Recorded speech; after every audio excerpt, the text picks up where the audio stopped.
Hello students, आज हम पढ़ रहे हैं हिंदी व्याकरण क्लास 5 का लेसन नंबर 1, जिसका नाम है प्यारे बच्चों भाषा और व्याकरण। It means language and grammar. तो आइए प्यारे बच्चों शुरू करते हैं। भाषा क्या है? What is language? हम जो कुछ बोलते हैं वही तो भाषा होती है, अर्थात हम जो भी कुछ बोल रहे हैं यही हमारी क्या है प्यारे बच्चों? भाषा। हम दूसरों के सामने अपने मन के विचारों को भाषा द्वारा ही प्रकट करते हैं। भाषा के बिना हम अपनी पूरी बात दूसरों के सामने प्रकट नहीं कर सकते, अर्थात हमें अपने विचारों को एक दूसरे के साथ साझा करने के लिए भाषा की आवश्यकता होती है। तो आइए प्यारे बच्चों भाषा की परिभाषा देखते हैं। भाषा एक ऐसा माध्यम है जिसके द्वारा हम अपने विचारों को दूसरों तक आसानी से पहुंचाते हैं। जैसा कि अभी हमने ऊपर भी पढ़ा था कि भाषा के द्वारा ही हम अपने विचारों को एक दूसरे तक आसानी से पहुंचाते हैं। भाषा का प्रयोग तो देखते हैं प्यारे बच्चों भाषा का प्रयोग कैसे करते हैं। आजकल हम भाषा का कई तरह से प्रयोग करते हैं। उदाहरण से के माध्यम से समझेंगे कि हम अपने विचारों को अधिकतर बोलकर या लिखकर प्रकट करते हैं। हम टेलीफोन के माध्यम से बातें करते हैं, पत्र लिखकर अपनी बातें बताते हैं। यहाँ भी हम भाषा का प्रयोग करते हैं। अतः इस प्रकार हम भाषा का कई तरह से प्रयोग करते हैं। अध्यापक ने बच्चों को मौखिक रूप से बताया कि हिंदी हमारी राष्ट्रीय भाषा है। कैसी भाषा है हिंदी? हमारी राष्ट्रीय भाषा। बच्चा ने अध्यापक के शब्दों को सुना, समझा और अपनी कॉपी पर लिखा। बच्चों, क्या आप जानते हैं कि अध्यापक ने अपने शब्दों को कहने के लिए भाषा का प्रयोग किया और बच्चों ने भी भाषा के माध्यम से ही अध्यापक के शब्दों को सुना, समझा और लिखा। अर्थात सुनना, समझना और लिखना ये क्या है प्यारे बच्चों? भाषा। अब देखते हैं भाषा के भेद। भाषा के कौन कौन से भेद होते हैं? भाषा के दो भेद होते हैं, जिसमें पहला होता है मौखिक भाषा और दूसरा लिखित भाषा। तो इन्हें प्यारे बच्चों इनकी परिभाषा के माध्यम से और उदाहरण के माध्यम से हम समझने की कोशिश करते हैं। तो आइएगा, मौखिक भाषा। जब हम बोलकर भाषा का प्रयोग करते हैं तो वह भाषा का मौखिक रूप कहलाता है। अर्थात जब भाषा का बोलकर हम मौखिक प्रयोग करते हैं तो उसे क्या कहते हैं? भाषा का मौखिक रूप। जैसे प्रधानमंत्री ने अपनी भाषा द्वारा लोगों को अपने विचारों से अवगत कराया। उन्होंने कहा, नेहरू के सपने भारत बनाने की कोशिश कर रहे हैं। हम महात्मा गांधी के आदर्शों पर चल रहे हैं, फिर भी कुछ आतंकवादी तत्व हमारी जड़ों को खोखला करने की कोशिश कर रहे हैं, परंतु हम इस कांटे भरे रास्ते पर डगमगाएंगे नहीं। हम आतंकवाद को जड़ से मिटाकर ही शांति से बैठेंगे। हम देश के कोने कोने में अमन और शांति का वातावरण बनाएंगे। इस प्रकार प्रधानमंत्री जी ने भाषण द्वारा अपने विचारों को जनता तक पहुंचाया। अतः हम परिभाषा के रूप में कह सकते हैं कि यह भाषा का मौखिक भाषा है। क्या है यह? मौखिक भाषा। नेक्स्ट देखते हैं प्यारे बच्चों लिखित भाषा। कौन सी है? लिखित भाषा। It means written language. जब हम अपने मन के भावों को लिखकर दूसरों के साथ प्रकट करते हैं तो वह भाषा का लिखित रूप कहलाता है। अर्थात लिखकर विचारों के आदान प्रदान करने को क्या कहते हैं? लिखित भाषा का रूप। जैसे कि हम पत्र या प्रार्थना पत्र आदि लिखकर अपने विचारों को दूसरों के सामने प्रकट करते हैं, वह भाषा का लिखित रूप कहलाता है। उदाहरण के लिए पुस्तक, समाचार पत्र आदि। क्या है ये? पुस्तक और समाचार पत्र क्या है? भाषा के लिखित रूप। लिखित भाषा ही स्थायी भाषा होती है। भारतीय भाषाएं। भारतीय संविधान के अनुच्छेद 343 के अनुसार भारत की राष्ट्रीय भाषा हिंदी है। हमारी राष्ट्रीय भाषा कौन सी है? अनुच्छेद 343 के अनुसार हिंदी भारत की राष्ट्रीय भाषा है। इस भाषा को 14 सितंबर 1949 को राष्ट्रीय भाषा के रूप में स्वीकार किया गया है।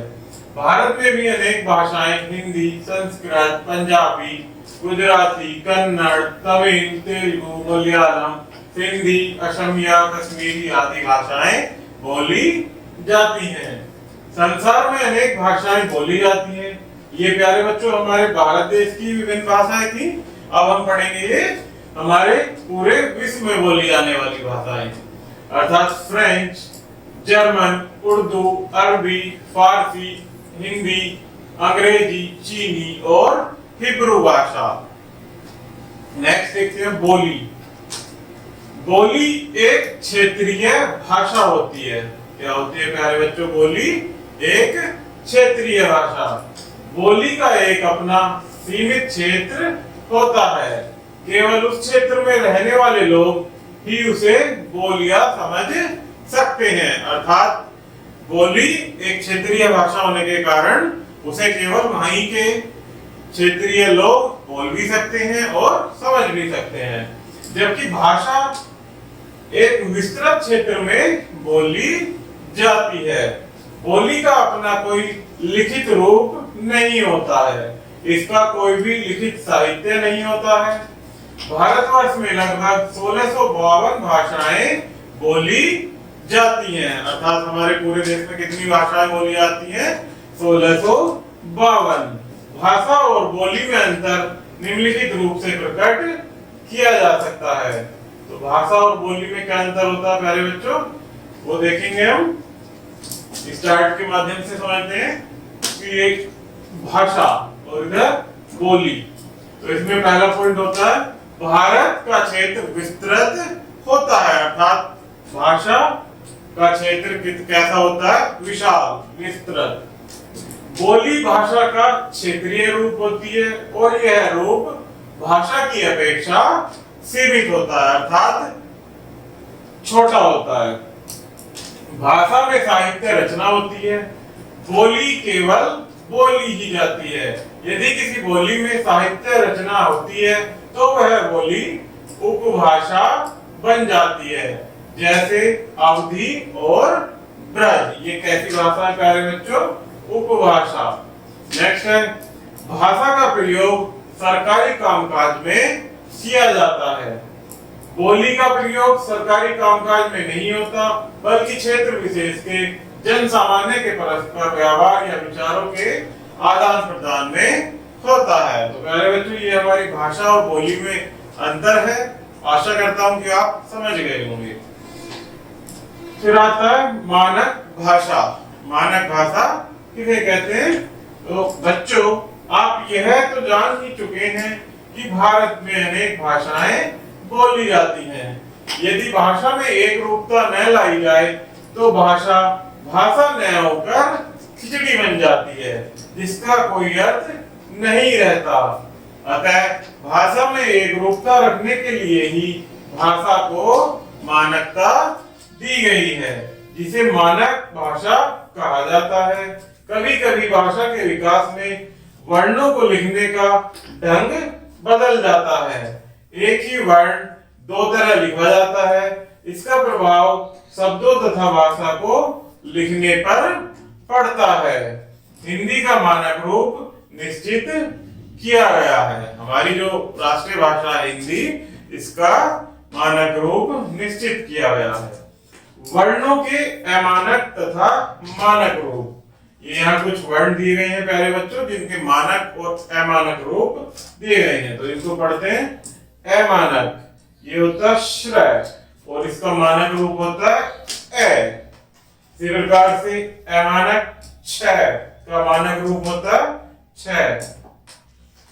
इसी प्रकार से भ, इसका मानक रूप होता है झ, और ग अमानक, इसका मानक रूप होता है स। इसी प्रकार से रा, इसका मानक रूप होता है प्यारे बच्चों अण। ऋवी और ऋवी, इन दोनों का मानक रूप भी और अमानक रूप भी ऋवी के एक समान होते हैं। तो ये हमने कुछ वर्णों के मानक और अमानक रूप पढ़े प्यारे बच्चों। अब देखते हैं कुछ शब्दों के अमानक तथा मानक रूप। ये अमानक शब्द है, ये मानक है। हिंदी अमानक शब्द है, इसका मानक शब्द भी यहाँ न को हटा करके बिंदी के रूप में प्रयुक्त करते हैं, परंतु इसी प्रकार यहाँ भी न को हटा करके अंक की बिंदी के साथ इसका मानक रूप पढ़ते हैं। गए, मात्रा हटा करके ए, चाहिए, चाहिए, जाए, की मात्रा हटा करके ए स्वर के रूप में लिखा जाता है। विद्यालय, द के रूप में हटा करके विद्यालय। इसी प्रकार से पंडित का मानक रूप न को हटाकर बिंदी के साथ इसमें मानक रूप का प्रयोग करते हैं। अंत, न को हटा करके फिर से वही प्यारे बच्चों अंक की बिंदी के साथ मानक रूप होता है। आरंभ, मैं हटा करके अंक की बिंदी के साथ। चंचल, इसी प्रकार से चंचल। कुत्ता, कुत्ता। संबंध, मैं और न को हटा करके अंक की बिंदी के साथ मानक रूप। भक्त, भक्त। द्वारा, द के नीचे र लगाकर इसका मानक रूप लिखते हैं, द्वारा। लिपि, इसके बाद पढ़ते हैं हम लिपि। प्रत्येक भाषा को लिखने की कोई न कोई विधि होती है जिसे लिपि कहा जाता है। संसार की समस्त भाषाएं भिन्न भिन्न लिपियों में लिखी जाती हैं। भारतवर्ष में हिंदी भाषा की लिपि देवनागरी है।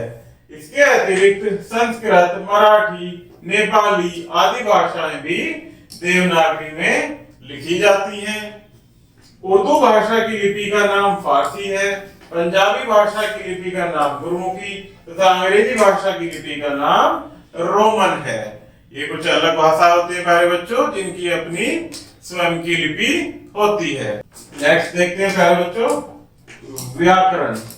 व्याकरण के बिना भाषा अधूरी होती है, क्योंकि व्याकरण ही भाषा के शुद्ध रूप का ज्ञान कराता है। व्याकरण एक शास्त्र है जिसके द्वारा भाषा ही का शुद्ध रूप निर्धारित होता है। अर्थात क्या है, व्याकरण एक शास्त्र है, इसके नियमों द्वारा ही भाषा का शुद्ध रूप निर्धारित होता है।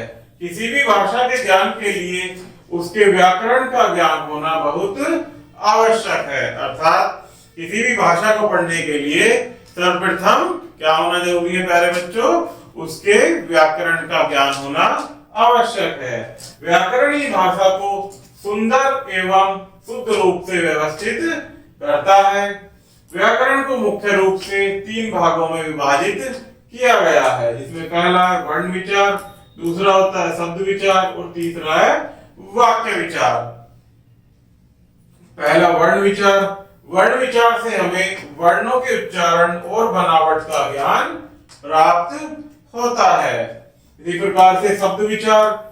शब्द विचार द्वारा हम शब्दों की बनावट, शब्दों की उत्पत्ति तथा शब्दों के भेदों के बारे में ज्ञान प्राप्त करते हैं।